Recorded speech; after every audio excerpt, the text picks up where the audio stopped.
Hello everyone, চলে এসেছি আবার একটা নতুন মিনি ভ্লগ নিয়ে। তো তোমরা আমার গলা শুনে বুঝতেই পেরে গেছো যে আমার ঠান্ডা লেগেছে। আর বাবা আর মা মিলে গেছে মাঠে, আমাদের ধান চাষ উঠছে, সেই জন্য আমাকে আজ রান্না করতে হচ্ছে। আমাদের পুকুরের পাশেই কচুরলতি হয়েছিল, সেখান থেকেই বাবা কালকে নিয়ে এসেছিল।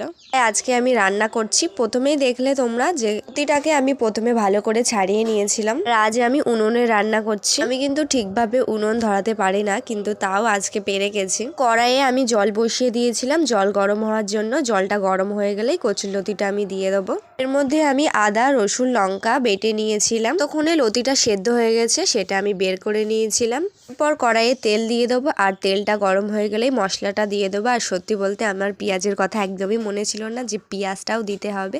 এরপর আমি পেঁয়াজটা কেটে দিয়ে দিয়েছিলাম। বেশি উনুন জাল দেওয়ায় কচুরলতিটা একটুখানি পুড়ে গেছিল। তো এরপরে আমি খেতে বসে গেছিলাম। আর কচুরলতিটা কিন্তু খেতে খুবই ভালো হয়েছিল। তো দেখা হচ্ছে নেক্সট